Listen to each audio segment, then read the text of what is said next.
Okay, a wonderful good morning to you, good afternoon to you, and good evening to you, depending on what time you are watching this video. As always, my name is Akurugo Peter Wedam, and I am a lead presenter at Wedambu TV.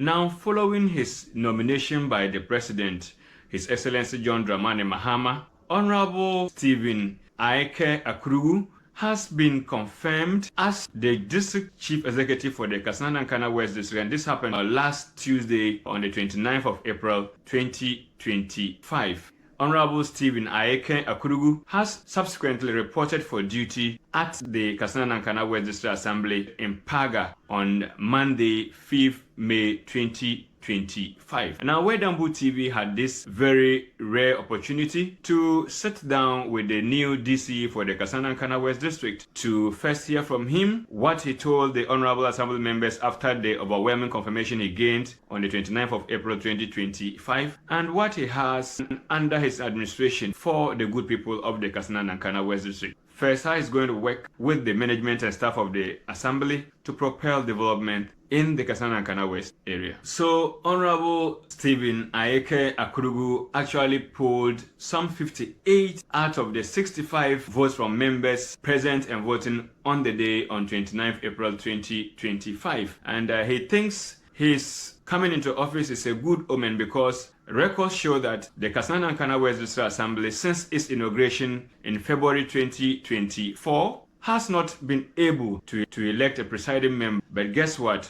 Honorable AEKE has come into office with a fully constituted house, as he also was able to oversee the election of a presiding member for the Kassena-Nankana West District. He says with this at the background, meetings can properly be called and the House will be properly constituted to deliberate and discuss on the development agenda for the larger Kassena-Nankana West. I invite you to walk through with us on this interview we had with the Kassena-Nankana West District Chief Executive in the person of Honorable Stephen AEKE Akurugo. It's an interesting, insightful interview, and I'm hoping you're going to learn very beautiful things that this new DC has for the people of the Kassena-Nankana West District.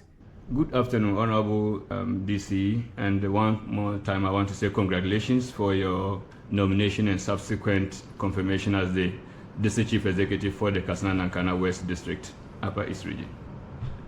Thank you very much. Yeah. Sir, did you see your confirmation coming, especially the fact that you got it one touch? Yeah, I saw that I will be confirmed, and I did the work so perfectly well to get a one-touch kind of like victory, and I got it.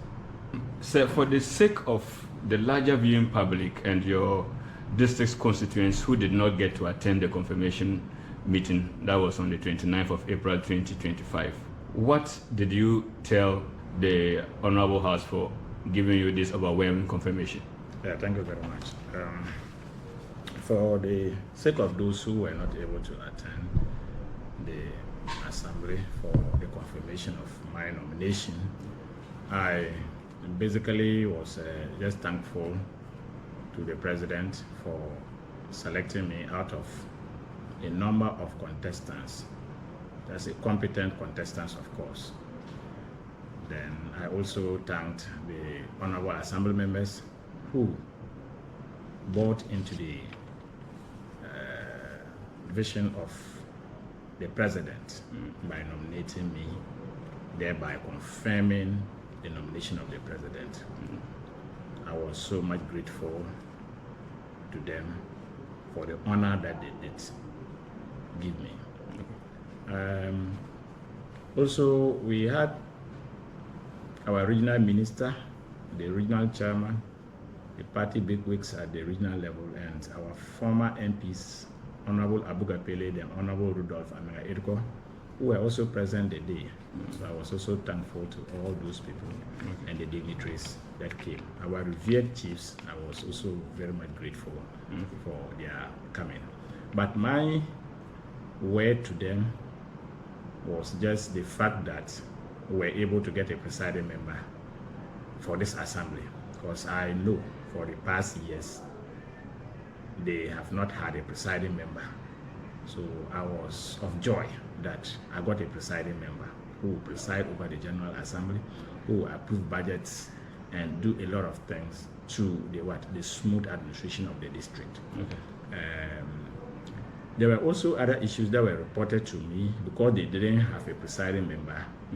They had planned to organize an orientation or an in-service training for the assembly members, but because they did not have a presiding member, that didn't come out. And there were also other programs that they intended to carry out, but they were not able to do them because they didn't have a presiding member. So it's now on to me, because we have a presiding member now, to see to it that those activities are done.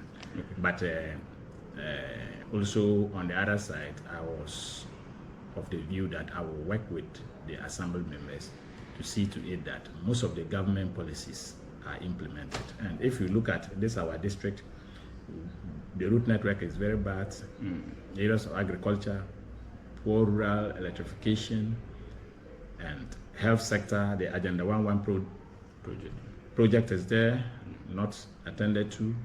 So we have to follow the necessary authorities to see to it that some of these things are done for the smooth administration of the district. Thank you.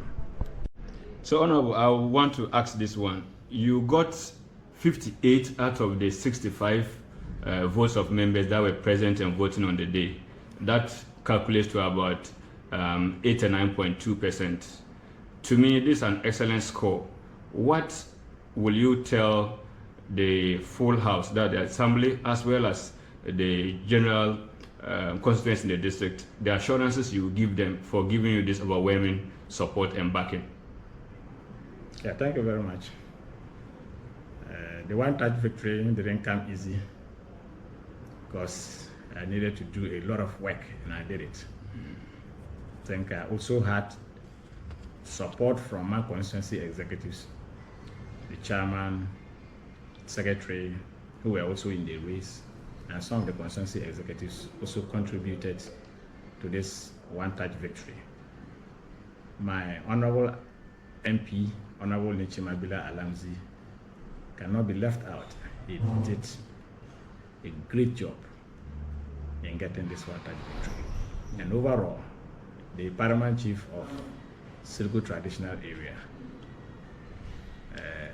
Naba Roland Akwara Atondi III, equally did a fantastic job. Because he introduced me using the traditional tool to all the paramancies, the 7 paramancies in the district, and they all received me and pledged their support. The assembly members, in my meetings with them, they also pledged their support, and they said they will do exactly that, and that was what exactly they did. Okay. So my strong assurance is that we should still try to work in unity, because if there's no unity, look, we will have the cracks, and that will see the fall of the district. Okay. So I asked the General Assembly, and I gave them an assurance that we should work in unity, we should stay united, so that we can improve the district on some of the problems that we have. Okay. Looking at my nomination, yes, I'm a young man. Most of the assembly members are equally young people. So that is one thing that I'm very much happy about. Because it is now power to the youth, and we have to use the power so much well that any appointing authority will always use that as a reference point to also give same power to the youth. Okay. Honorable, you formally assumed office this Monday. That was exactly on the 5th of May 2025. This is a new family of workers you are coming in to settle with. What are your expectations from management of the Kassena-Nankana West Assembly as well as the staff, as far as your agenda for the development and forward march of the district is concerned? Yeah, thank you very much for yet a very important question. Yes, it's true. On the Monday, I came with the Reverend Father to just have a blessing of the office and the assembly. And actually, it's true. It's a new family that I have to work with. And this is not the first time of me working with a new family. I have done that at my former place. That's Guabulga, St. Joseph the Worker, Guabulga, that's in Walwali. Okay. Then I came to St. Joseph Nakolo, and finally I'm here too. So I've always worked with the new family. I have my own style of working. I always want to open myself up. Or if you go and meet the old people in the family, they have experiences that you do not have. You equally have experiences that they do not have. So you need to observe, you need to study, and you align with their experiences. Those that you think there's a need to change, why not you change to suit your leadership style? But I'm someone who practice an open leadership style, bringing everybody on board so that we can see to the smooth running of the district.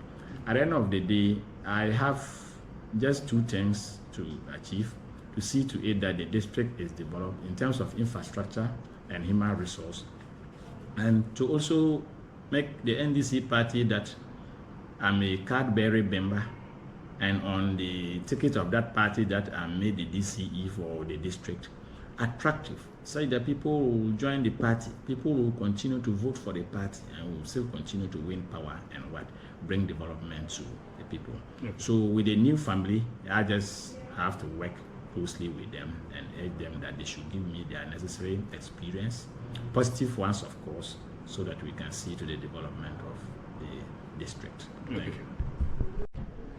Thank you very much, Honorable. I know every leader always have their own set of priorities. The district, of course, has so many needs from across the sectors. But what will be among your top priorities as a DC for the Kassena-Nankana West? Okay, thank you once again. And yes, Kassena-Nankana West is a vast district, of course. It's like 3 districts in one. So you have the eastern block, you have the northern block, and you have that of the western block. And as a district chief executive, definitely you have to place some priorities that you have to achieve. Else, you will at the end of the day not know what you are doing. On top of my agenda is the issue of agric. Why agric? Because we have vast land in this district unutilized, and we have most of our youth always in the dry season. They move down south where they engage in issues of galamsey, some doing kayayo, and all those menial kind of jobs. And our MP has in his manifesto a dry season farming, which he wants to kind of like mechanize, to undertake mechanized boreholes where the youth can engage in agriculture, where they can do dry season farming, pepper, tomatoes, you have onions and all that. And the dry season, they make a lot of money. I've stayed in Paga here, and I know most of the youth who engage in those kind of like farming activities make a lot of money. So when they are making money in that direction, they will not run down south to engage in galamsey. So that can, in a way, also help a president fight against galamsey. Most of our women in the dry season, they run to like Tumu and some northern region to go and harvest maize and other things. If they are engaged in dry season farming, they will not travel to those areas, and all those things come with their associated effects. Aside the agric, definitely we have to also look at electricity. Because if we are going to do dry season farming, you definitely will have to look at electricity so that you can do all those things. Yeah. And then coming down, we can have our road networks, improvement of our road networks, and you look at health, you look at education, and you look at youth empowerment and women empowerment. With some of the social programs that the president is trying to implement, we can get this district moving on smoothly. So thank you. All right. Honorable, thank you very much. I give you my best wishes in the seat and your responsibility as the district chief executive for the Kassena-Nankana West. But in case there's anything you want to add that my questions have not touched on, you can say that and then we'll conclude. Yeah, thank you. But I will just Still want to thank His Excellency, the President of the Republic, John Dramani Mahama, for this honor done me. And I also want to thank Akurugo Naba and his elders, and all the paramount chiefs and the chiefs in the Kassena-Nankana West District for talking to their assembly members, and they gave me this overwhelming confirmation. What I want to add is that I want to assure the youth of the Kassena-Nankana West District that they should stay focused, they should stay united, so that we can work together. My success is a reference point to them, so that they can use that and push for other appointments. My downfall will also be a reference point to appointing authorities, not to trust in them. So for the youth of the Kassena-Nankana West District and that of the region and Ghana, of course, we need to work together and stop issues of trying to pull someone down in order for your person to do ABC. So to the youth of the Kassena-Nankana West District, I urge them to stay united. And one thing that I also want to add that was also missing in your interview is I want to have a united and a peaceful district. Peace is one of the basic resources that can bring about development. Without peace, I don't think you can have the necessary resources to develop your district. Time passed, we had a conflict in two communities, one in Akurugo Central and one in Kassena-Nankana West. It wasn't something that was present. Most of the resources in the district were channeled to taking care of the security personnel and all that, and that will not help us. So I will pray unto the youths and people of the Kassena-Nankana West District that let us maintain peace. Let us let the district go back to its glory days, so that the necessary development of funds that are coming from central government will be used for the purpose to which they are sent. So thank you very much for this interview granted me, and I want to open up to you anytime that you think there is a need for any interview to be granted. My doors are open for you to come, so that we can have a discussion. Thank you very much. Thank you, General. Yeah.